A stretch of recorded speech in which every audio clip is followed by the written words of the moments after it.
السلام علیکم ورحمۃ اللہ وبرکاتہ۔ الحمد للہ نحمده ونستعینه ونستغفره ونؤمن به ونتوکل علیہ ونعوذ باللہ من شرور انفسنا ومن سیئات اعمالنا من يهد الله فلا مضل له ومن يضلله فلا هادي له ونشهد أن لا إله إلا الله وحده لا شريك له ونشهد أن سيدنا وسندنا ومولانا محمدا عبده ورسوله أرسله الله تعالى بالحق بشيرا ونذيرا وداعيا إلى الله بإذنه وسراجا منيرا وبارك وسلم تسليما كثيرا كثيرا أما بعد فأعوذ بالله من الشيطان الرجيم بسم الله الرحمن الرحيم سبحان الذي أسرى بعبده ليلا من المسجد الحرام إلى المسجد الأقصى الذي باركنا حوله لنريه من آياتنا إنه هو السميع البصير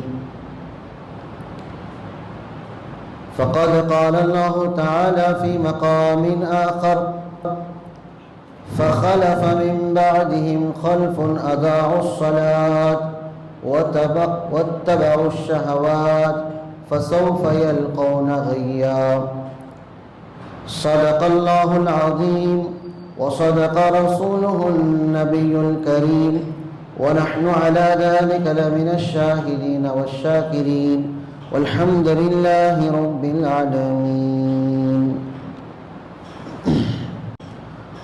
بزرگان محترم، معزز مصلیان اعظام،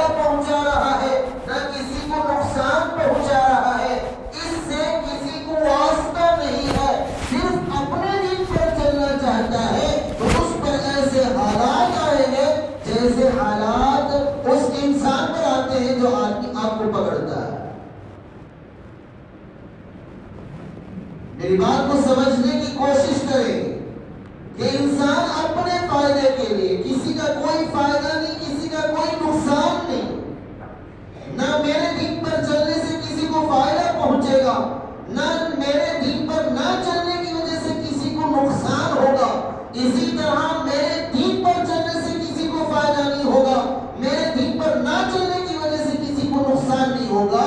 اس کے باوجود لوگ اسے دین سے روکیں گے۔ لوگوں کی سوچ، خیال اور ان کی فطرت یہ بنی ہوگی کہ چاہے اس میں میرا فائدہ ہو یا نقصان ہو، بس سامنے والا دین سے مکر جائے۔ اسی زمانے میں ہم لوگ جی رہے ہیں۔ میرے دین پر چلنے سے کسی کو کوئی فائدہ نہیں ہو رہا، میرے دین پر چلنے کی وجہ سے کسی کو نقصان نہیں ہو رہا، اس کے باوجود میں اپنے دین پر چلوں یہ کسی کو برداشت نہیں، میں اپنے دین کا پابند رہوں اسے کسی کو برداشت نہیں۔ بزرگان محترم، اس کی پیشن گوئی رسول اللہ صلی اللہ علیہ وسلم نے 1500 سال پہلے بیان کر دیا۔ لَيَأْتِي مِن بَعْدِ ذَلِكَ زَمَانٌ الصَّابِرُ عَلَى دِينِهِ، حالات کو برداشت کر کے دین پر چلنا، حالات کو سہم کر، حالات کو برداشت کرتے ہوئے دین پر بچے رہنا اتنا مشکل ہوگا جتنا مشکل آگ پر چلنا ہے، جتنا مشکل ایک روایت میں آتا ہے کانٹوں پر چلنا ہے۔ جس طرح کانٹوں پر چلنا کسی عام انسان کی بس کی بات نہیں، آگ پر چلنا کسی عام انسان کی بس کی بات نہیں، بغیر تجربے کے، بغیر ہمت کے، بغیر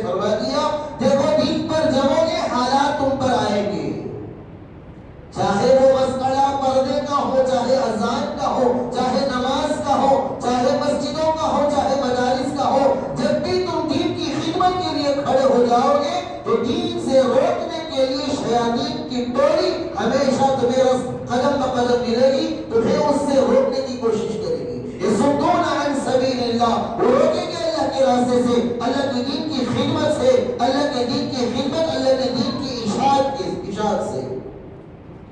تو بزرگان محترم، یہ صاف بات ہے کہ ہم جس زمانے میں جی رہے ہیں اس زمانے میں اہمیت دین مذہب کی نہیں ہے، صرف آدمی اپنی ذاتی مفادات کے تحت جی رہا ہے۔ ذاتی مفادات سامنے ہیں، میرے اس میں دنیا کا کتنا فائدہ ہوگا، میرے بینک بیلنس میں کتنا فائدہ ہوگا، اگر میرا فائدہ ہے چاہے وہ صحیح ہو چاہے وہ غلط ہو میں اس کا ساتھ دوں گا۔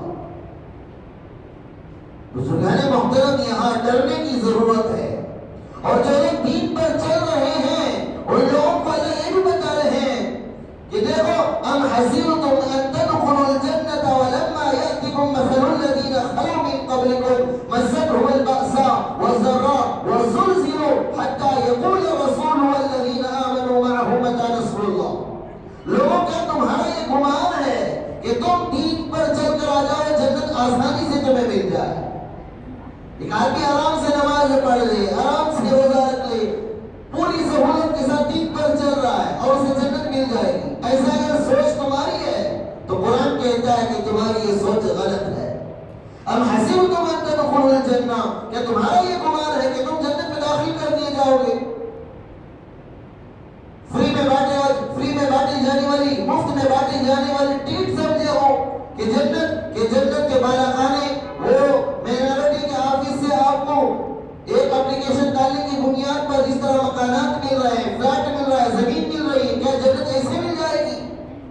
اللہ فرماتے ہیں ام حسبتم، کیا تمہارا یہ گمان ہے کہ ایک اپلیکیشن کیا ڈال دیا ہے اللہ مجھے جنتی بنا دے تم جنتی بن جاؤ گے؟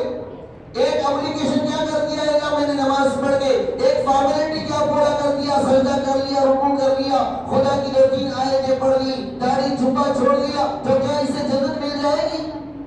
ام حسبتم، کیا تمہارا گمان ہے اپلیکیشن ڈالنے سے، چند فارمیلٹیز پورا کرنے سے جنت نہیں ملے گی؟ ام حسبتم ان تدخلوا الجنہ ولما یأتکم مثل الذین من قبلکم، جب تک ان تمہارے سے پہلے لوگ جو تھے ان پر جو حالات تھے وہ حالات تم پر نہ آئے، اس وقت تک تم جنت میں داخل نہیں ہو سکتے۔ وہ حالات کیا ہیں؟ اللہ خود فرماتے ہیں کیسے حالات تھے۔ مستهم البأساء والضراء وزلزلوا، کبھی انہیں تکلیفیں ہوئی، کبھی نقصان ہوا، کبھی وہ جھنجھوڑ دیے گئے، حتی یقول الرسول والذین آمنوا معه متى نصر اللہ۔ ایسے حالات، ایسی دشواریاں، ایسی تکلیفیں، ایسے مسائل تھے کہ رسول بھی کہنے لگے متى نصر اللہ، اللہ تو مدد اتارنے کا وعدہ کیا ہے، کب اتارے گا؟ عام مومنین کی بات نہیں، عام مسلمانوں کی بات نہیں، عام نمازیوں کی بات نہیں، حتی یقول الرسول، رسول جس نے خدا کا پیغام لوگوں تک پہنچایا وہ تک کہے گا متى نصر اللہ، اے اللہ وعدے تو بہت سنے، مدد کب اتارے گا؟ حتی یقول الرسول والذین آمنوا معه متى نصر اللہ، اے اللہ مدد کب اتارے گا؟ کون کہے؟ پیغمبر کہے گا، نبی کہے گا، میسنجر کہے گا، پروفٹ کہے گا، نبی کہے گا کہ اللہ مدد اتار دے، حالات بڑے خراب ہیں، اللہ اتنے مسائل ہیں، اتنی پریشانیاں ہیں کہ ہم نے اپنے آنکھوں سے بچوں کو مل ملاتے دل ملاتے دیکھا ہے، دم توڑ کے دیکھا ہے، بھوک کی وجہ سے پتے کھا کے دیکھا ہے، بھوک کی وجہ سے پتھر باندھ کے دیکھا ہے، بھوک کی وجہ سے ایک دوسرے کو بتائے بنا جو راستے میں پڑا ہوا چورا مل رہا ہے بھوک کو ختم کرنے کے لیے کھاتے ہوئے دیکھا ہے، اے اللہ بھوک کی وجہ سے پتے چبائے ہیں جس کی وجہ سے ہمارے اندر کا حصہ منہ کا وہ چھالیاں ہو گئی ہیں، زخمیں آ گئی ہیں، بیت الخلا کرتے ہیں تو ہماری پلید، ہماری گندگی بکریوں کی میمنیوں کی طرح ہو گئی ہے، متى نصر اللہ، مدد کب اتارے گا؟ تو بزرگان محترم، چند حالات کیا دیکھ لیے، چند پریشانیوں کا کیا سامنا کر لیا، کیا کیا مصیبتیں دیکھ لی چھوٹی موٹی، اب دیندار لوگ مسلمان یہ کہہ رہے ہیں کہ اب جینا مشکل ہے، اب دین پر چلنا مشکل ہے۔ ارے یہ تو شروعات ہے، یہ تو شروعات ہے دین پر چلنے والوں کے لیے، آزمائشیں، فتنے اور مصیبتیں ایمان والوں کے لیے یہ مصیبت نہیں ہے، یہ مسائل نہیں ہے، بلکہ اللہ کا قرب حاصل کرنے کا ذریعہ ہے۔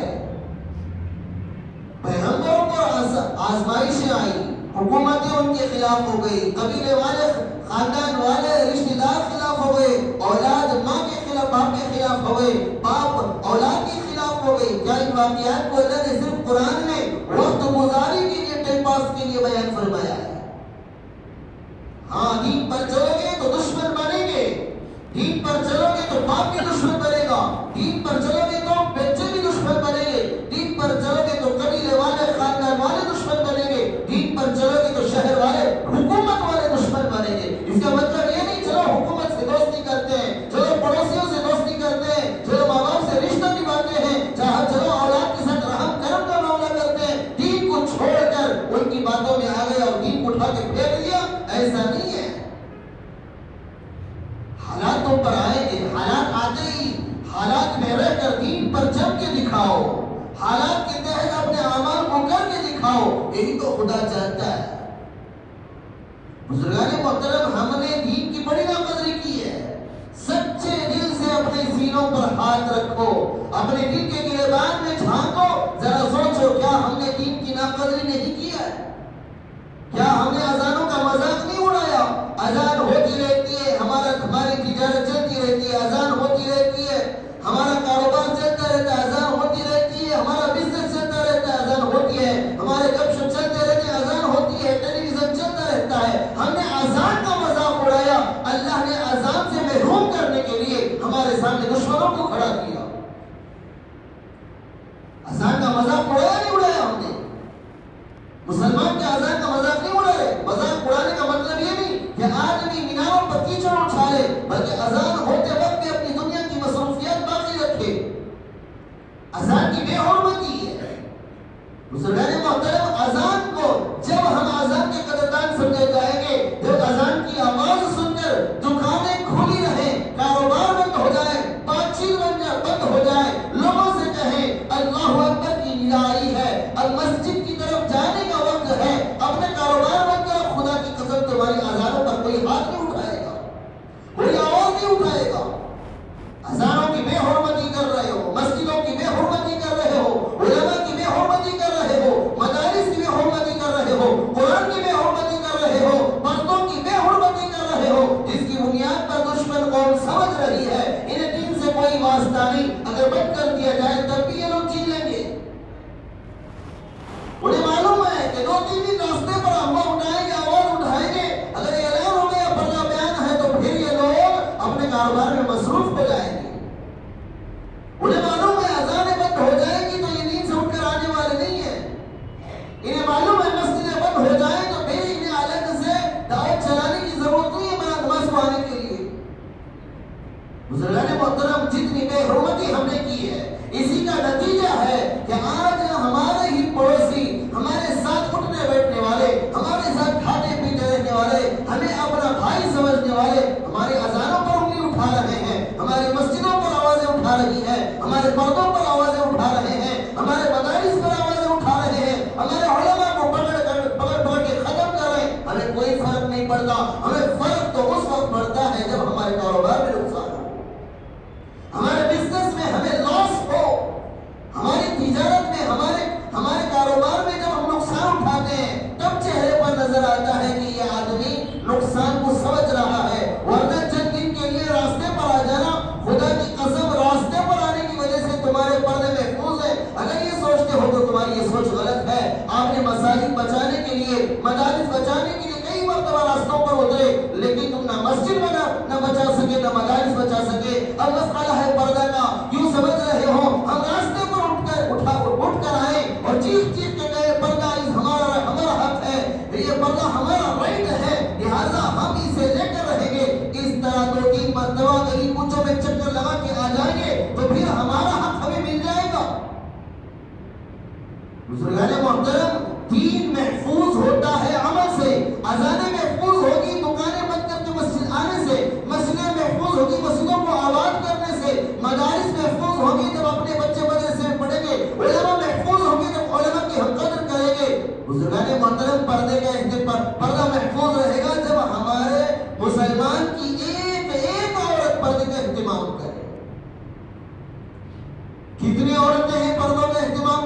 والی 10%, 20%, 30%, اس سے زیادہ تو نہیں ہوگی. 2-4 لڑکیاں جو پردوں کا اہتمام کرتی ہے انہیں بس پڑھی ہے, ورنہ آج سے پہلے کون تھا مرد جو اپنے گھر کی عورت پردہ نہ پہننے کی وجہ سے گھر سے باہر نکلا کہ میں اس گھر میں اس وقت تک داخل نہیں ہوں گا جب تک تم پردے کا اہتمام نہ کرے؟ کون اپنے ماں سے کہا؟ غیروں کو کہہ رہے ہو کہ پردہ ہمارا حق ہے. پہلے اپنی ماں کو تو سمجھاتے, اپنی بیٹی کو تو سمجھاتے, اپنی بیوی کو تو سمجھاتے کہ دیکھو پردہ یہ شعار اسلام ہے, اس کا اہتمام کرو گی تو تمہاری عزت محلے میں بھی رہے گی, گھر میں بھی رہے گی. اب یہ غیروں کو سمجھانے سے پہلے خود ہمارے مسلمان سب سمجھے تب جا کر پردہ ہمارا حق بنے گا. کتنے مسلمان عورتیں ہیں, ایک غیر کو جب پوچھا گیا کہ آپ لوگ پردہ کر رہے ہو, تمہارے اس میں پردے کے علاوہ بھی اور بھی فرائض ہیں, نماز تمہارا پہلا فرض ہے, بتاؤ مسلمانوں میں کتنے لوگ ہیں جو نماز کے فرائض ادا کر رہے ہیں؟ اس سوال کا جواب کیا دیں گے؟ کیا صرف پردہ فرض ہے, نماز فرض نہیں ہے؟ بزرگان محترم کب جانو گے؟ مسجدیں بند ہوگی تب مسجد کھولنے کی بات کرو گے, پردہ بیان ہو جائے گا تب جا کر پردہ پہننے کی بات کرو گے. کیا اس سے پہلے پردہ پہنانے کی ہمیں ذمہ دار نہیں ہے؟ کیا ہمارے گھر کے مستورات کو پردے کا اہتمام دلانے کی ہماری ذمہ داری نہیں ہے؟ کیا حکومت ہمیں بتائے کہ تمہیں پردہ پہننا ہے نہیں پہننا, یہ بتانے کی ضرورت ہمیں پڑے گی یا حکومت کو پڑے گی؟ کیا وجہ ہے کہ آج حکومت نے پردے پر نگاہ ڈالا؟ معلوم ہے ان کو کہ مسلمانوں میں اگر پردہ ختم کر دیا جائے تو 70% وہ مسلمان ہیں جو پردے کو مصیبت سمجھتے ہیں. یہ 30% مسلمان پردے کے بارے میں کہیں گے, لیکن 70% مسلمان وہ ہیں جنہیں پردے کی صرف اہمیت کہاں ہے؟ راستوں پر ہے, اپنے گھر میں نہیں ہے.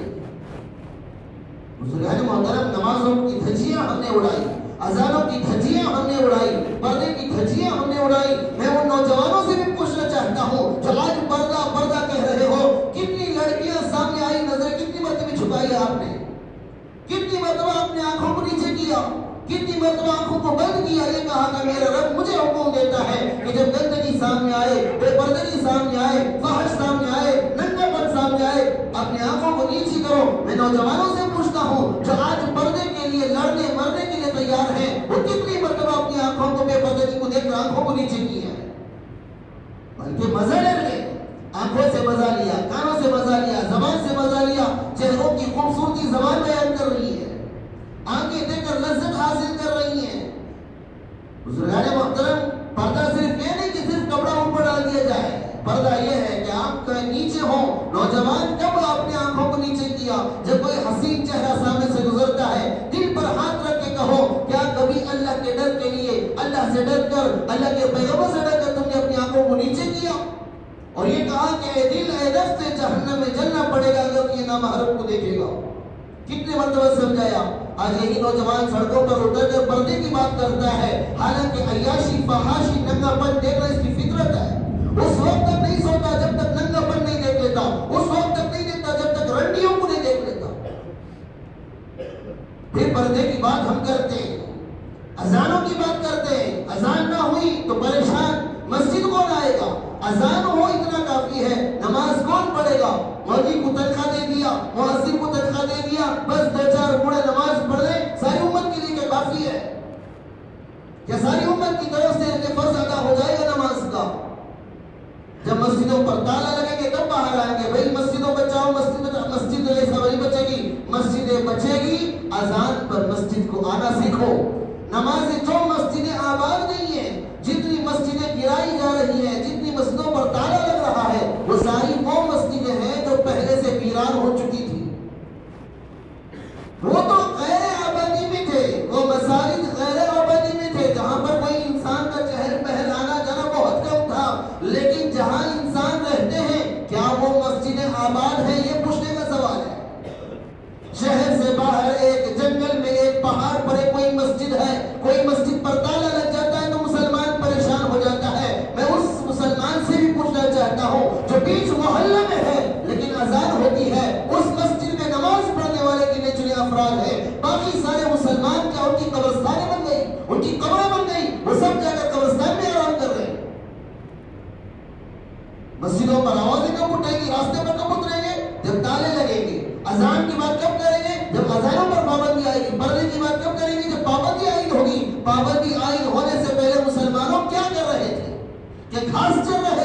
اپنی بیوی، اپنی ماں، اپنی بیٹی کو پردے کا اہتمام دلانے کے یاد نہیں تھا؟ کیا یہ سبق بھول گئے؟ حضرت فاطمہ نے کیسی زندگی گزاری، حضرت عائشہ نے کیسی زندگی گزاری؟ پردہ تمہیں کیا 1500 سال پہلے پردے کا حکم نازل ہوا یا پھر حکومت کے اعلان کے وقت میں پردے کا احساس ہوا؟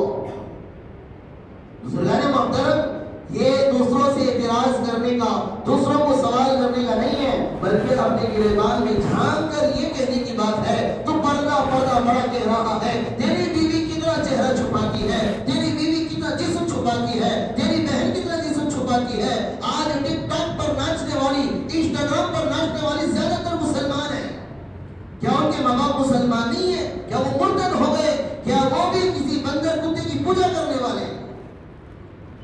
انسٹاگرام پر ناچنے والی، اپنے کمر کو لٹکانے والی، اپنے کمر کو، اپنے جسم کو، اپنی چہرے کی نمائش کر کے لوگوں کو اپنی طرف مائل کرنے کی دعوت دینے والی، یہ کہنے والی کہ مجھے سبسکرائب کریں اور گھنٹی بجائیں، یہ کہنے والی کون ہے؟ یہ مسلمان ہے۔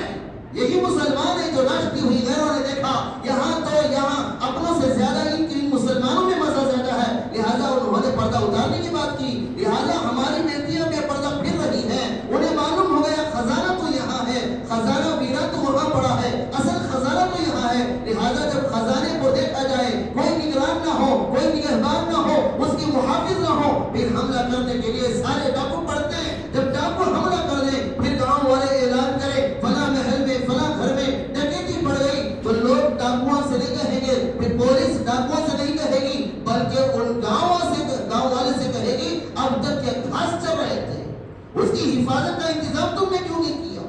بزرگان محترم، میری مثال آپ کو سمجھ میں آ رہی نہیں آ رہی؟ گھر میں خزانہ پڑا ہوا ہے اور اعلان ہوا ہے کہ ڈاکو آئے ہوئے ہیں، اور یہ سارے کا سارا کنبہ، سارے کا سارا خاندان شادی میں گھومنے پھرنے گیا ہے، معلوم ہے کہ شہر کے اندر ڈاکو آئے ہوئے ہیں اور گھر میں خزانہ پڑا ہے۔ جب اگر وہ ڈاکو گھر کے اوپر حملہ کر کے خزانہ لوٹ کے لے جائیں، کون عقل مند ہے، کون بے وقوف ہے؟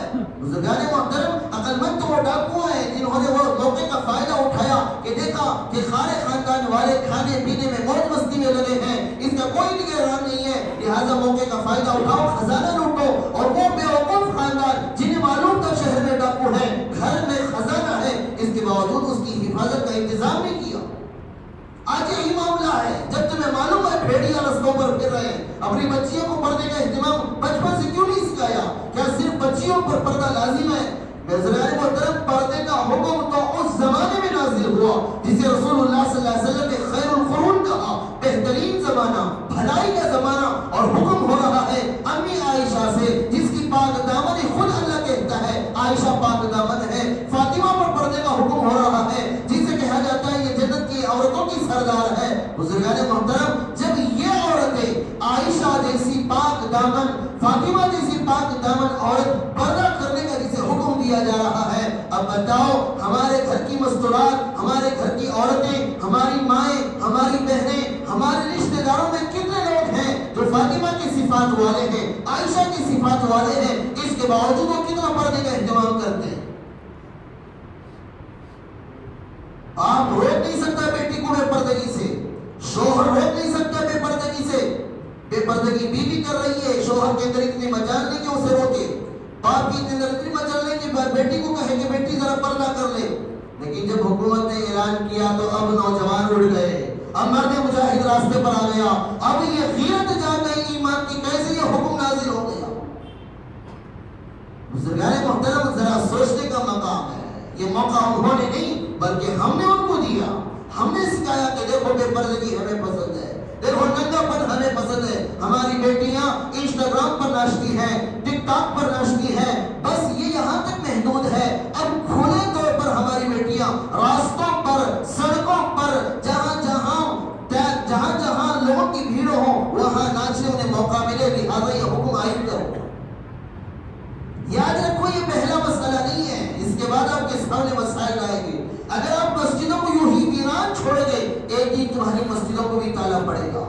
اگر اذانوں کی اسی طرح بے حرمتی کرتے رہو گے، ایک دن تمہاری اذانیں بھی بند ہوگی۔ دنیا میں ایسے بھی ہزاروں ملک ہیں اور ہزاروں زمانوں نے دیکھا ہے کہ اذانیں کئی سال تک بند ہوئی ہیں، کوئی وہاں اذان اللہ کا نام لینے والا نہیں تھا۔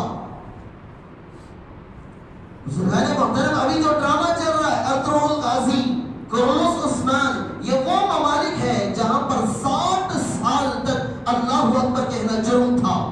آج بھی میرے بھائی معززوں ابھی آباد ہو رہی ہے مسجدیں وہاں کی، ورنہ 60 سال وہاں پر ایسے گزرے جہاں پر اذانیں کہنا جرم تھا، جہاں مسجدوں کو جن مسجدوں پر تالے لگے ہیں ان مسجدوں کو کھولنا جرم تھا، وہاں پر برقع پہننا جرم تھا، وہاں پر داڑھی رکھنا جرم تھا، وہاں اللہ کا نام کھلے عام لینا جرم تھا. وہی حالات یہاں بھی ہونے والے ہیں. کیوں میرے بھائی معززوں؟ دین جب اللہ دیتا ہے، جب ناقدری ہوتی ہے تو پھر اللہ دین چھینتا ہے. ہم نے بھی ناقدری کی دین کی، ہم نے بھی نمازوں کی ناقدری کی. بزرگان محترم ذرا دل پر ہاتھ رکھ کے سوچو، مسجد آگے 8 دن کتنے لوگوں کے ہو گئے؟ کتنے لوگ ایسے ہیں جو صرف جمعہ کے پابند ہیں؟ کتنے لوگ وہ ہیں جو صرف مغرب کے پابند ہیں؟ کتنے لوگ وہ ہیں جو صرف فجر کے پابند ہیں؟ اس کی وجہ بھی کیا ہے کہ حضرت عشاء کی نماز پڑھے تو سکون کی نیند آتی، فجر پڑھے تو کاروبار میں برکت آتی، جمعہ نہیں پڑھے تو لوگ کافر بولتی. لوگوں کے ڈر سے نماز پڑھ لے گا لیکن اللہ کی رضامندی کے لیے نماز نہیں پڑھے گا، اپنے کاروبار کی ترقی کے لیے نماز پڑھے گا لیکن اللہ کی رضا کے لیے نماز نہیں پڑھے گا، سکون کی نیند کے لیے نماز پڑھے گا لیکن اللہ کی رضا کے لیے نماز نہیں پڑھے گا. اپنے اپنے مفادات کے تحت، اپنے اپنے فائدے کے تحت نمازوں کے ہم پابند ہیں، اذانوں کے پھر اپنے فائدے کے پابند ہیں. اذانیں ہوتی رہتی ہیں، کاروبار چلتا رہتا ہے، ایسا محسوس ہوتا ہے کسی غیروں کے محلے میں مسجد بنا دی گئی ہے، بس مسلمان چند آتے پھرتے لوگ پڑھ لیتے چلے جاتے ہیں. بزرگان محترم اذان ہو جائے، یہاں نماز ہو رہی ہو، راستے پر ایک فرد بھی نظر نہ ہو، اذان ہوتی ہو، دکانیں کھلی ہو، دکان کا فرد مسجد کے اندر ہو، خدا کی قسم یہ بات غیروں کے اندر، اغیار کے اندر، دشمنوں کے اندر ہیبت پیدا کرے گی. جب تمہیں نمازوں کی اہمیت نہیں ہے، جب تمہیں نمازوں کی اہمیت نہیں ہے، اذانوں کی اہمیت نہیں ہے، علماء کی اہمیت نہیں ہے، مدارس کی اہمیت نہیں ہے، مساجد کی اہمیت نہیں ہے، پھر غیر جو جن سے ان کا دور دور تک تعلق نہیں، وہ کیوں کر قدر کریں گے؟ وہ کیوں کر اس کا احترام کریں گے؟ تمہیں مسجد کا فضائل معلوم ہے، تمہیں مدارس کے فضائل معلوم ہے، تمہیں نماز کے فضائل معلوم ہے، تمہیں اذان کے فضائل معلوم ہے، اس کے باوجود تم اذان کا احترام کرنا نہیں سیکھتے، نماز کا احترام کرنا نہیں سیکھتے، پردے کا اہتمام کرنا نہیں سیکھتے، مسجد کو آباد کرنے کی فکر نہیں کرتے. اب جن لوگوں کو مسجد اور اینٹ والی دیوار فرق نہیں ہے، وہ کیوں مسجد کا احترام کریں گے؟ ڈھول اور اذان میں جنہیں فرق نہیں ہے، وہ کیوں کر اذان کا احترام کریں گے؟ کپڑے اور برقعے میں فرق نہیں کرنے والے، وہ کیوں کر پردے کا اہتمام کریں گے؟ بزرگان محترم ڈرنے کی بات ہے. آج جس طرح دین پر ہم چل رہے ہیں، آج کے ماحول میں جس طرح دین کی سہولت کے تحت، اپنی سہولت کے تحت دین پر ہم چل رہے ہیں، ایسا دین پر چلیں گے خدا کی قسم اللہ دین چھین لے گا، مسجدیں چھین لے گا، اذانیں چھین لے گا، قرآن چھین لے گا، علماء چھین لے گا، مدارس چھین لے گا. پھر نہتے پھرو گے، اپنے بچے کے کان میں اذان دینے کے لیے ایک مسلمان نہیں ملے گا، اپنے جنازوں اپنے مردوں کے لیے نماز پڑھانے کے لیے ایک مسلمان نہیں ملے گا، اپنے بچوں کو کلمہ پڑھانے کے لیے کوئی مولوی نہیں ملے گا. بزرگان محترم یہ میں اپنی طرف سے نہیں بلکہ حدیث کی بات بتاتا ہوں. لیاتی زمان علی امتی، میری امت پر ایک زمانہ ایسے آئے گا کہ ان میں کوئی اللہ کو پہچاننے والا نہیں رہے گا. اس زمانے کے بوڑھے کہیں گے ہم نے اپنے بوڑھوں سے سیکھا تھا لا الہ الا اللہ، چلو پڑھتے ہیں، ہو سکتا ہے ہمیں بھی نجات ملے. سوائے کلمہ طیبہ کے اس ٹکڑے کے پوری دنیا میں کسی کو اللہ کا نام تک معلوم نہیں ہوگا، لا الہ الا اللہ کا ترجمہ تک معلوم نہیں ہوگا. وہ بوڑھے اپنے جوانوں سے کہیں گے ہم نے اپنے بوڑھوں سے سنا تھا لا الہ الا اللہ نجات دے گا، چلو اسی کو ورد کرتے ہیں. قرآن کی بے حرمتی مسلمانوں میں، اذان کی بے حرمتی مسلمانوں میں، مسجدوں کی بے حرمتی مسلمانوں میں، پردے کی بے حرمتی مسلمانوں میں. کتنے مسلمان وہ ہیں جو پردے کو قید خانہ سمجھتے ہیں؟ وہ سمجھتے ہیں کہ یہ پردہ رکاوٹ ہے ترقی کے لیے. وہ سمجھتے ہیں قرآن نے مرد اور عورت میں فرق کر دیا ہے. وہ کہتے ہیں قرآن نے عورتوں پر ظلم کیا. کتنے مسلمان وہ ہیں کہ صرف نمازیں پڑھنے سے کامیابی نہیں ملتی ہے جملہ کہتے ہیں، کتنے لوگ کہتے ہیں کہ اللہ ہے کہ تو ہاتھ ہلائے محتاج جا. کتنے لوگوں کے جملے ہیں. یہ مسلمان ہیں اور پھر ان مسلمانوں پر خدا کی مدد اترے کیسے ہو؟ اللہ کہتا ہے کہ ہم نے رسولوں کو آزمایا، پتھروں سے مار کھلوائی، کبھی آڑے سے کاٹا گیا، کبھی ان کے جسموں کو چھلی کر دیا گیا، کبھی ان کو شہر سے باہر کر دیا گیا، کبھی انہیں سولی پر لٹکا دیا گیا، کبھی انہیں تلواروں کے ذریعے کینچیوں کی طرح ان کی گردنوں کو الگ کر دیا گیا. یہ صحابہ کی نہیں، نبیوں کی بات میں کر رہا ہوں. جب پیغمبر کٹا ہے، جب پیغمبر پتھر کھایا ہے، جب پیغمبر کا جسم چھلی ہوا ہے، جب پیغمبر شہر سے نکالا گیا ہے، اب بتاؤ میں اور آپ کس کھیت کی مولی ہیں کہ حالات کے بغیر صرف لا الہ الا اللہ پڑھ لیں اور جنت میں دخول مل جائے، جنت کا سرٹیفکیٹ ہمیں مل جائے.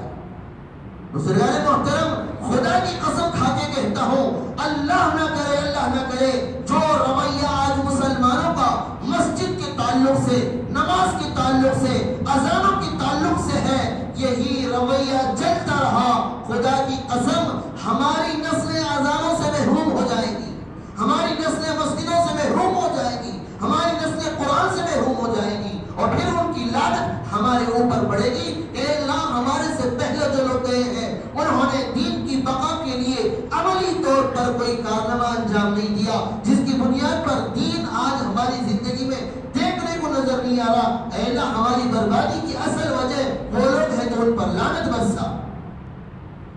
بزرگان محترم، خدا کے لیے نمازوں کی پابند بنیے، خدا کے لیے اپنے کاروبار کو آگے پیچھے کیجئے، مسجدوں کو آباد کیجئے، اذانوں کا احترام کرنے والا بنیے، اپنے گھر کی ہر فرد کو، اپنے گھر کی ہر مستورات کو، چاہے وہ بوڑھی ہو، چاہے جوان ہو، چاہے ادھیڑ ہو، چاہے بچپن کی بچی ہو، سب کو پردے کا اہتمام سکھائیے. صرف کالج میں جانا ہے تو پردہ، شادی بیاہ میں ننگی پھرتی رہتی ہے،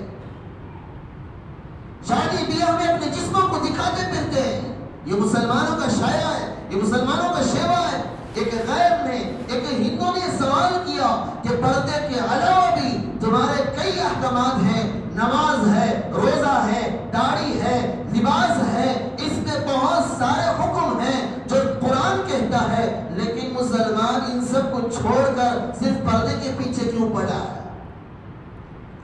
چلو پردے کے پیچھے تو کیا ہے، حکومت نے اعلان کیا ہے یا پھر کسی غیروں کی طرف سے آڑ ہے. نمازوں کے لیے کیا بیماری لگی ہے کہ نمازوں کو نہیں آتے؟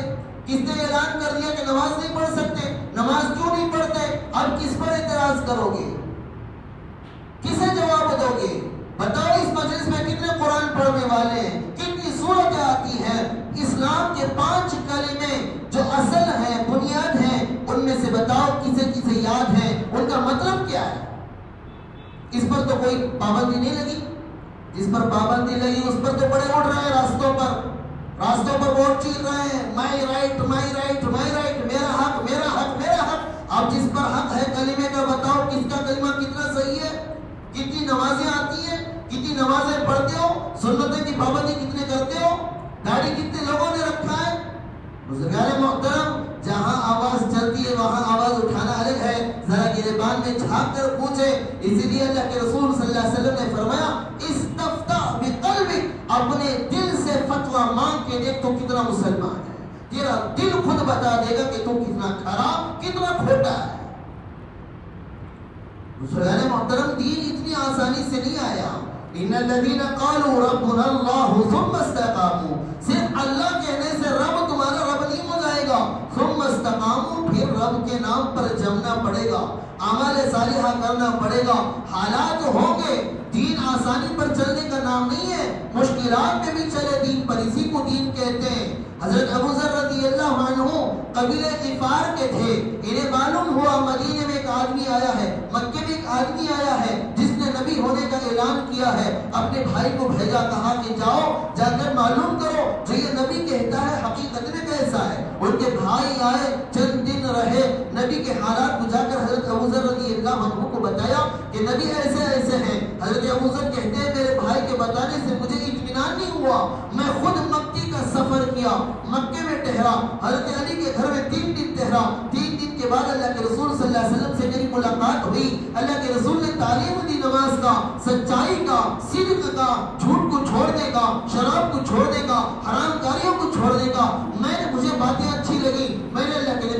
کہا اے اللہ کے نبی جس دین پر ہم چل رہے ہیں کیا یہ حق نہیں ہے؟ اللہ کے نبی نے کہا کہ حق ہے. تو کہا کہ میں چھپ کر ہونا مسلمان پسند نہیں کرتا, میں چھپ کر مسلمان ہو جاؤں مجھے یہ پسند نہیں ہے, میں اجل اعلان جاؤں گا کفار مکہ کے درمیان کھڑے ہو کر لا الہ الا اللہ کا اعلان کروں گا. ابو ذر محترم اللہ کے نبی نے اجازت دے دی اور گئے. ابو ذر رضی اللہ عنہ لوگوں کے سامنے کہا اشہد ان لا الہ الا اللہ. اتنے میں کیا تھا کفار ٹوٹ پڑے, اتنا مارے کہ قریب تھی کہ حضرت ابو ذر رضی اللہ عنہ کی جان نکل جائے.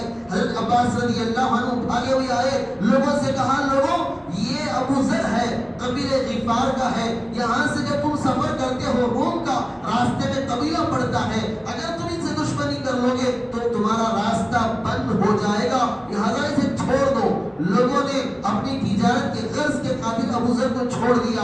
ابو ذر رضی اللہ عنہ کو اٹھا کر لائے. اللہ کے نبی نے کہا میں نے کہا تھا کہ دین کا اعلان کرو گے تو حالات بگڑیں گے. تو پھر کہا اے اللہ کے نبی میں حق پر ہوں, میں اعلان کروں گا. دوسرے دن پہ ہی حالات, پھر تیسرے دن یہی حالات. میرے بھائیو عزیزو دین اتنی مشقتوں سے آیا ہے, اتنا آسانی جتنا ہم فاتحہ پڑھ کے حلوہ کھا لیتے ہیں, اتنا آسانی جتنا آسان رکوع سجدہ پیر کے نیچے ہم کر لیتے ہیں, اتنا آسانی دسترخوان سجا ہوا ہے روزے کی افطاری کر رہے ہیں. بڑی مشکلوں سے دین آیا ہے اور دین پر چلنے کے لیے مشکلات آتے ہیں. مشکلات کا ڈٹ کر سامنے کرنے والا ہی سچا مسلمان ہے. حالات چاہے جو بھی آئے, حدیث میں کئی روایتیں ہیں جس میں پیشن گوئیاں ہیں. دین پر چلنا ہاتھ میں انگارے لینے کی طرح ہے. دین پر چلنا ایسا ہے جیسے میری طرف ہجرت کر کے آنا. اللہ کے نبی صلی اللہ علیہ وسلم نے فرمایا سیاتی زمان علی امتی یکثر الحرج, حرج کا زمانہ پڑ جائے گا. صحابہ نے پوچھا مل حرج, اے اللہ کے نبی حرج کیا ہے؟ اللہ کے نبی نے فرمایا القتل, کہ لوگ دین پر چلنے والے کو دیکھیں گے تو اس کی گردن اڑا دیں گے, لوگ دین پر چلنے والے کو دیکھیں گے تو اس کے سنسار کر دیں گے, لوگ دین پر چلنے والے کو دیکھیں گے تو پھر وہاں پر اجتماعی طور پر سب مل کر کوٹ کے اسے مار دیں گے. جو زمانہ آج کا ہے, مسلمان دیکھتے ہیں کہ ایک طرف ڈال لیا کہ جھوٹے الزامات میں اسے کبھی چوری کے الزام پر, کبھی جو ہے لڑکی کو چھیڑنے کے بہانے پر, اس طرح کر کے کیا ہو رہا ہے مسلمان کو مارا جا رہا ہے. اور اللہ کے نبی نے فرمایا العبادت فی الحرج, ایسے زمانے میں جہاں دیندار لوگوں کا قتل کیا جائے گا اس زمانے میں عبادت کرنا, دین پر چلنا, عمل کرنا, العبادت فی الحرج کالہجرۃ الی, ایسا ہے جیسے میرے زمانے میں میری طرف صحابہ نے ہجرت کر کے آیا. ہجرت کرنا معمولی بات نہیں تھی. اپنے شہر کو چھوڑ کر, اپنے کاروبار کو چھوڑ کر, اپنے بینک بیلنس کو چھوڑ کر صحابہ نے مکے کو چھوڑ کر مدینہ گئے ہیں. دلوں پر پتھر رکھ کے گئے ہیں, دلوں پر انگارے بس رہے تھے. صحابہ نے سب کچھ چھوڑا نبی کے خاطر. خدا کی قسم آج کے زمانے میں دین پر چلنے والے پر وہی حالات آئیں گے, لیکن اپنے گریبان میں جھانک کر دیکھو 10 روپے کے لیے جھوٹ بولنے والوں, 10 روپے کے لیے لوگوں کا سر موڑنے والوں, 10 روپے کے لیے لوگوں کے سروں سے ٹوپی اتارنے والوں, ذرا سوچو وہ زمانہ آ جائے لوگ کہیں زندگی اچھی ہے, دین اچھا ہے, تو 10 روپے کے فائدے کے لیے دین چھوڑنے والا زندگی کے لیے دین چھوڑے گا نہیں؟ ضرور چھوڑ دے گا. کہے گا زندگی میں اچھا, میری بیوی اچھے, تو پوری دنیا بھاڑ میں جائے, مجھے کیا فرق پڑتا ہے. بزرگان محترم العبادت فی الحرج, ایسا زمانہ جہاں پر دین پر چلنے والوں پر حالات ہوں گے, اس زمانے میں اللہ کی اطاعت کرنے والا, اللہ کی ماننے والا, اللہ کے احکام پر چلنے والا, نبی کے طریقوں کو اپنانے والا ایسا ہی ہے جیسے میری طرف ہجرت کرنے والے صحابہ, اور انہیں ثواب ملے گا. اللہ کے نبی نے کہا 50 کے برابر. حضرت انس بن مالک رضی اللہ عنہ کہتے ہیں اے اللہ کے نبی اس زمانے کے 50 یا ہمارے زمانے کے 50؟ اللہ کے نبی نے کہا کہ تمہارے زمانے کے. یعنی ایک آدمی ساری دنیا دین پر چلنے کی وجہ سے کسی کی دشمن بنی ہے, وہ دین پر چلتا ہے تو اس کے ایک عمل پر اللہ 50 صحابہ کے عمل کے برابر ثواب دیتے ہیں. بزرگان محترم دین کتنا پیارا ہے. فیشن اس سے اچھا چاہیے تمہیں, سر پر پگڑی باندھو, چہرے پر شیر کی طرح داڑھی چھوڑو, مونچھیں تراشو, اور جسم پر ایک روب رکھو سنت کا, وہ چھوڑ کر یہ ہجڑوں کی شکل بنا کر صفن صفا کر کے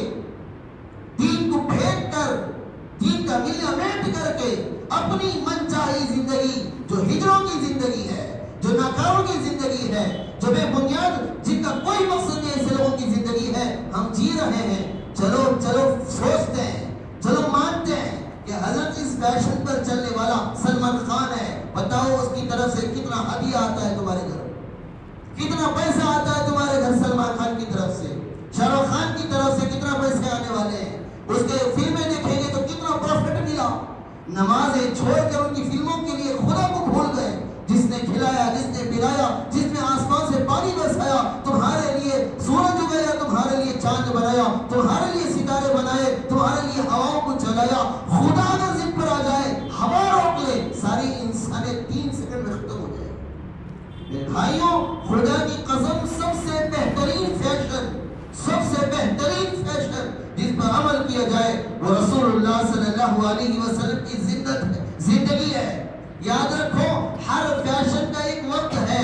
یہ زمانے میں یہ فیشن، یہ زمانے میں یہ فیشن، یہ زمانے میں یہ فیشن. یہ زمانے کے لوگ اگر اس زمانے کا فیشن کریں لوگ انہیں حقیر سمجھے، اس زمانے کے لوگ اس زمانے میں فیشن کریں لوگ حقیر سمجھے. لیکن نبی نے تمہیں وہ فیشن دیا ہے جس زمانے میں بھی عمل کرو تمہیں بھائی سے فخر ملے گا، تمہیں عزت ملے گی، تمہیں شہرت ملے گی. ذرا ٹک ٹاک پر ناچنے والی لڑکیوں کو، انسٹاگرام پر ناچنے والی لڑکیوں کو 5 سال سے ناچ رہی تھی تاکہ وہ فیمس ہو جائے. ایک برقع پوش لڑکی نے اللہ کا نام غیروں کے سامنے لیا. اللہ نے ایک ویڈیو جو پوری دنیا میں وائرل کیا، پوری دنیا میں مشہور ہو گئی.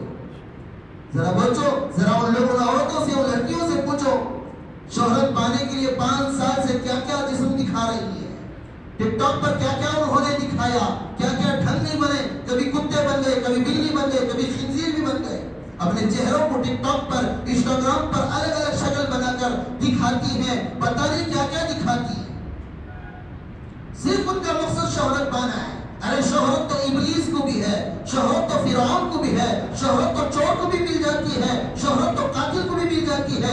شہرت پانا چاہتے ہو کسی کا قتل کر دو، شہر میں مشہور ہو جاؤ گے کہ فلاں آدمی نے فلاں کو قتل کر دیا. چوری کر دو کسی کے گھر میں، مشہور ہو جاؤ کہ فلاں گھر نے فلاں گھر میں چوری کر لیا. اصل مشہور ہونا نہیں ہے.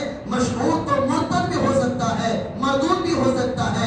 شیطان مشہور ہے لیکن مردود ہے. موسیٰ علیہ السلام مشہور بھی ہے، مقبول بھی ہے. مردود ہونے کے بجائے مقبول ہونے والے بنو. اپنی بچیوں کو مشہور ہونے کے ساتھ ساتھ مقبول بناؤ.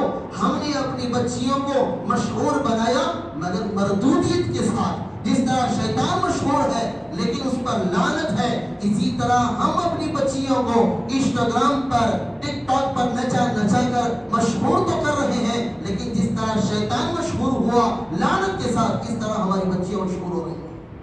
اگر مشہور ہونا ہی ہے تو کیسے مشہور ہو؟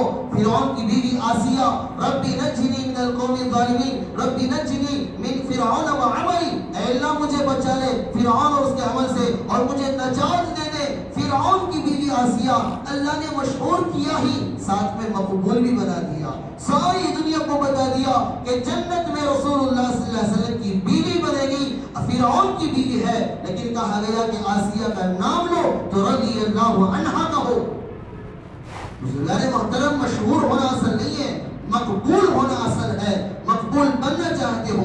اس زمانے میں شاہ رخ خان بھی مشہور ہے، طارق جمیل بھی مشہور ہے. اس زمانے میں سلمان خان بھی مشہور ہے. اس زمانے میں طارق مسعود بھی مشہور ہے. اس زمانے میں کئی اللہ کے نافرمان بھی مشہور ہیں، کئی اللہ کے نیک بندے بھی مشہور ہیں. فرق یہ ہے، ایک مردود ہے، ایک مقبول ہے. ایک جہنمی ہے، ایک جنتی ہے. ایک راہ راست پہ بھٹکا ہوا ہے، ایک راہ راست پر چل رہا ہے. ایک نبی اور فرشتے اسے لعنت کرتے ہیں، ایک اسے جسے فرشتے اور اس کے رسول رحمت بھیجتے ہیں. اپنی بچیوں کو کن صف پہ کھڑا کرو گے؟ اپنے بچوں کو کن صف پہ کھڑا کرو گے؟ خود کن صف پہ کھڑے ہو جاؤ گے؟ ذرا دیکھو، ذرا سمجھو. اگر مسجدوں کی بے حرمتی کرتے رہو گے، اگر پردے پر پابندی لگی ہے تو ان سے کیا اعتراض؟ جسے پردے کی سمجھ نہیں ہے، تمہیں تو پردے کی سمجھ ہے. تم نے اپنے گھروں میں کتنا پردہ عائد کیا، کتنا اپنی بچیوں کو پردے میں رکھتے ہو، کتنی تعلیم اپنے ماں کو پردے کی دیتے ہو، کتنی تعلیم اپنی بیوی کو دیتے ہو. نماز کے بارے میں مسجدوں کو روکنے والے وہ کون ہوتے ہیں جنہیں نماز کے بارے میں کچھ معلوم نہیں؟ انہیں معلوم نہیں کہ اللہ کے سامنے کھڑے ہو کر جب قرآن پڑھتا ہے تو خدا اس کے کلام کو سنتا ہے، اسے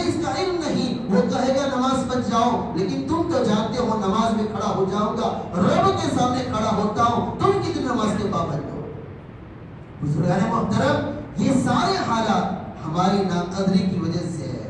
وَأُفَوِّضُ أَمْرِي إِلَى اللَّهِ، جب حالات آتے ہیں، پریشانیاں آتی ہیں، مصیبتیں آتی ہیں، چاہے وہ فرد کی طرف سے ہو چاہے وہ حکومت کی طرف سے ہو، آپ کے سامنے قرآن نے ایک دعا سکھائی، وَأُفَوِّضُ أَمْرِي إِلَى اللَّهِ إِنَّ اللَّهَ بَصِيرٌ بِالْعِبَادِ، اے اللہ میں اپنا معاملہ تیرے حوالے کرتا ہوں، میرے دین کا مسئلہ تیرے حوالے کرتا ہوں، تو چاہے گا ساری حکومتیں مل کر دین پر پابندی نہیں لگا سکتے، اگر تو چاہے گا کہ مسلمانوں کو دین سے محروم کیا جائے تو پھر ساری حکومتیں مل کر دین پر چلا نہیں سکتی، اے اللہ ہمارا یہ معاملہ ہم تیرے حوالے کرتے ہیں، تو صحیح فیصلہ ان لوگوں کے ذہن میں ڈال دے، اے اللہ ہم دین پر چلنے کے لیے تیار ہیں۔ بزرگان محترم، جب پردے پر عائد ہوا فیصلہ، پھر پردے خریدنے گئے ہیں، برقع خریدنے گئے ہیں، اسکارف خریدنے گئے ہیں، کیوں؟ اس لیے کہ کیا کرنا ہے؟ پروٹیسٹ کرنا ہے۔ اللہ کے بندو، پروٹیسٹ کرنے سے تمہارے دین کے مسائل حل نہیں ہوں گے، عمل سے خدا کو راضی کرنے سے تمہارے مسائل حل ہوں گے۔ خدا کو راضی کرو، خدا کو بتاؤ پردہ اللہ ہماری ضرورت ہے، تو اگر چھین لے گا تو کہاں جائے؟ بزرگان محترم، لوگوں کو بتانے کی ضرورت نہیں ہے، حکومتوں کو بتانے کی ضرورت نہیں ہے، اپنی ضرورتوں کو اپنے خدا کے سامنے ظاہر کرو، خدا انتظام کرے گا۔ کیا اس خدا نے بدلے ہم ہیں، خدا بدلا نہیں ہے، وعدے خدا کے اس زمانے بھی وہی تھے، آج بھی وہی ہیں، لیکن ہم نے جو وعدہ کیا تھا، اے اللہ تو نے جنت کا وعدہ کیا، شرط رکھی عمل کا، تو آج بھی وہی وعدے پر ہے، لیکن ہم نے شرط کو کھو دیا۔ اے اللہ تو نے کہا تھا عزتیں دینے کا اور شرط رکھی تھی پردے میں رہنے کا، ہم نے عزتیں کھو دی اس لیے کہ ہم نے شرط کھو دی۔ بزرگان محترم، آج بھی شرط پر آ جاؤ، تمہارا دین بھی محفوظ ہو جائے گا، تمہاری مسجدیں بھی محفوظ ہو جائے گی، تمہاری اذانیں بھی محفوظ ہو جائے گی، تمہاری عزتیں بھی محفوظ ہو جائے گی۔ اس کے علاوہ جتنے اوپر نیچے ہاتھ پیر مار لو، بغیر عمل کے کسی حکومت کو، کسی آدمی کو تم رضامندی نہیں کر سکتے جب تک تمہارا خدا نہ چاہے۔ دین بڑی مشقتوں سے آیا ہے اور دین پر چلو گے تو مشقتیں آئیں گی۔ مشقتیں ایسی نہیں ہیں، اللہ کے نبی صلی اللہ علیہ وسلم کو جب اللہ نے نبوت دیا، 3 سال تک اللہ کے نبی نے ایک ایک فرد سے ملاقات کی، کہا کہ ایمان لاؤ ایمان لاؤ۔ 3 سال کے بعد اللہ نے حکم دیا وَأَنذِرْ عَشِيرَتَكَ الْأَقْرَبِينَ، اپنے گھر والوں کو ڈراؤ۔ اللہ کے نبی صلی اللہ علیہ وسلم نے حضرت علی سے کہا، علی آؤ یہاں، یہ لو پیالہ، اس میں دودھ لے کر آنا، اور کہا کہ یہ رقم لو، اس سے چند حصہ گوشت لے کے آنا، اس سے چند روٹیوں کا آٹا لے آنا۔ بزرگان محترم، حدیث میں آتا ہے علی رضی اللہ عنہ فرماتے ہیں اللہ کے نبی نے جب کہا کہ اس سے دودھ لے کر آؤ، اس سے گوشت لے کر آؤ، اس سے آٹا لے کر آؤ، تو میرے خیال میں یہ آیا اتنا سا سامان ہے، 1 کلو 2 کلو گوشت مل جائے، 1 کلو 2 کلو آٹا مل جائے، 1 پیالہ دودھ مل جائے، اس سے 40 افراد کی دعوت کیسے ممکن ہے؟ حضرت علی رضی اللہ عنہ کہتے ہیں دودھ کا پیالہ لے آیا، گوشت لے آیا، آٹا لے آیا۔ اللہ کے نبی نے کہا کہ جاؤ ہاشم کے سارے گھرانے کو جمع کرو۔ ہاشم کے سارے گھرانے والے جمع ہو گئے، جس میں اللہ کے نبی کے 9 چچا بھی تھے، ابو لہب بھی تھا، ابو جہل بھی تھا، عتبہ بھی تھا، دوسرے رشتہ دار قریبی تھے، سارے ہاشم خاندان جمع ہو گیا۔ اللہ کے نبی صلی اللہ علیہ وسلم نے انہیں دعوت دی، سارے لوگ کھا رہے تھے۔ اب معمولی ہے، 1 پیالہ دودھ ہے، چند حصے گوشت کے ٹکڑے ہیں، چند ٹکڑیاں روٹی کی ہیں، لوگ کھا رہے ہیں، اس میں بیٹھے والے سارے لوگ اس لیے سے کھا رہے ہیں کہ کھانا سر جائے اور محمد صلی اللہ علیہ وسلم کی بے عزتی ہو جائے، کیونکہ اللہ کے نبی نے 3 سال پہلے اعلان کیا تھا نبی ہونے کا۔ ابو جہل، ابو لہب اتنا کھا رہا ہے تاکہ رزق کیا ہو جائے، دعوت کا نظام کیا ہو جائے، وہ درہم ہو جائے، کھانا ختم ہو جائے، آنے والے بھوکے ہو کے جائے اور محمد صلی اللہ علیہ وسلم کی عزت ختم ہو جائے۔ کہتے ہیں حضرت علی رضی اللہ عنہ، لوگ کھا رہے ہیں، کوئی پیالہ پی رہا ہے، کوئی دودھ پی رہا ہے، کوئی روٹی کھا رہا ہے، کوئی گوشت کھا رہا ہے، سارے لوگ کھاتے کھاتے تھک گئے۔ وہی کی روٹی ویسی کی ویسی تھی، گوشت ویسا ہی تھا، پیالہ دودھ میں ویسا ہی تھا، لوگ کھاتے کھاتے تھک گئے اور خاموش ہو گئے۔ آخر میں جب ابو لہب کا یہ پلان کام نہیں ہوا تو اس نے کہا کہ دیکھو محمد نے جادو کیا کہ ہم کھانا کھا رہے ہیں، کھانا سرنے پر نہیں سر رہا، اور اٹھ کر چلے گئے سارے لوگ۔ اللہ کے نبی صلی اللہ علیہ وسلم کو بڑی تکلیف ہوئی، جب آدمی کھاتا ہے اور کھانے کے بعد اسی کی شکایت کرتا ہے تو بڑی تکلیف ہوتی ہے، یہ عام طور پر ہر لوگ جانتے ہیں۔ اللہ کے نبی صلی اللہ علیہ وسلم کو بڑی تکلیف ہوئی، پھر دوبارہ اللہ کے نبی نے دعوت کی، پھر یہی معاملہ پیش آیا، تو اللہ کے نبی صلی اللہ علیہ وسلم نے کہا کہ اب دعوت کھلانے سے مسئلہ حل نہیں ہوگا.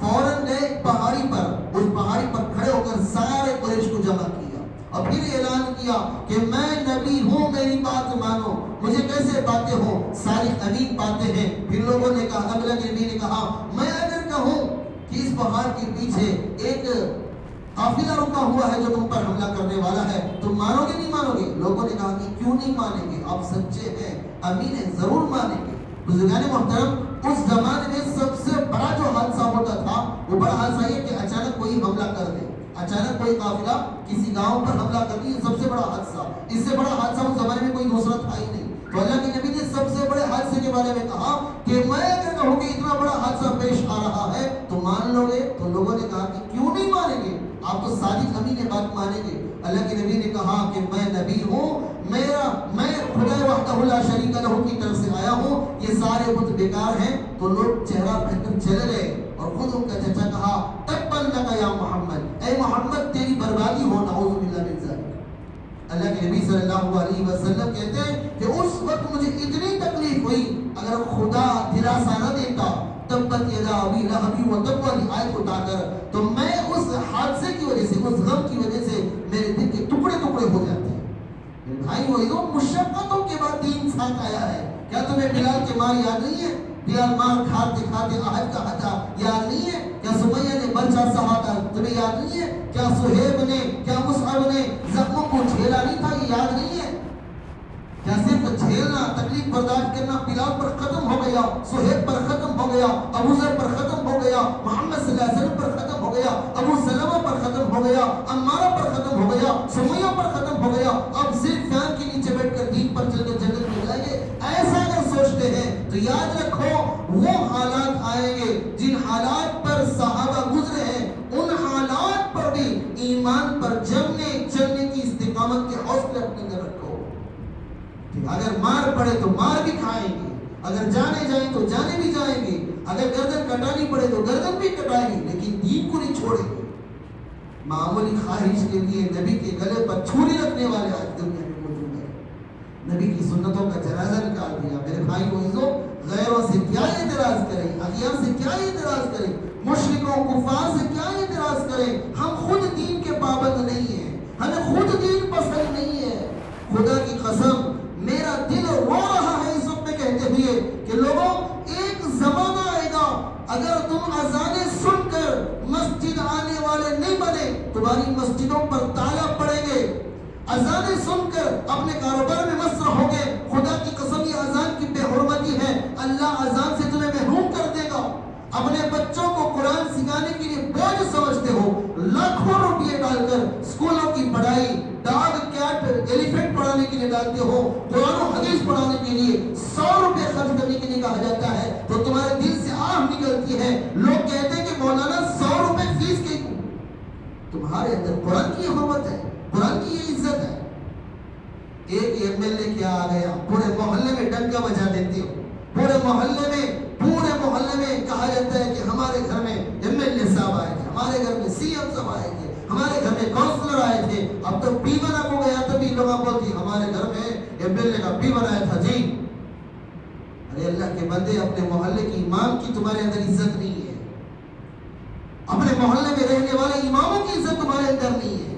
خدا کی قسم اللہ کے نبی صلی اللہ علیہ وسلم نے فرمایا یذهب الصالحون الاول فاول، اللہ نیکوں کو ایک ایک کر کے اٹھائے گا اور ادھر برائی بڑھتی رہے گی.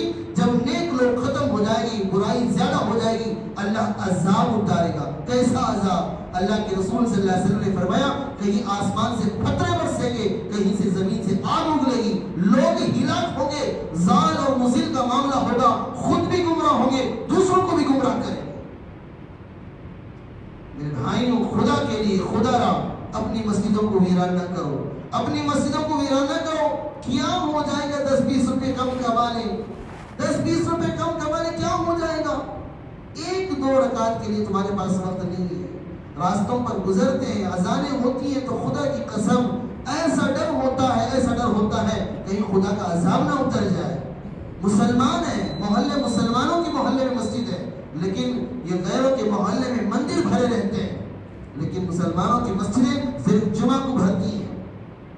میرے بھائی و عزیزوں، کتنا بھی کہا جائے، یاد رکھو 3 باتیں یاد رکھو۔ ایک، جن عمل کی ہم بے حرمتی کریں گے اللہ انہیں چھین لے گا۔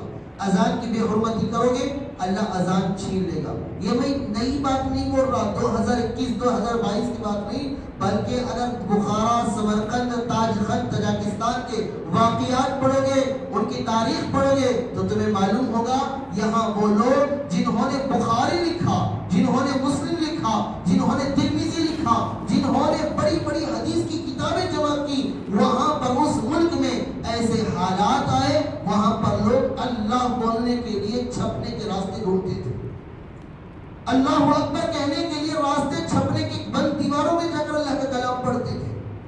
یہ وہی ملک ہے جہاں پر سینکڑوں سال تک قرآن حدیث کی بڑی بڑی خدمت چلی، جن کتابوں کو پڑھے بغیر کوئی مسلمان، کوئی عالم نہیں ہو سکتا۔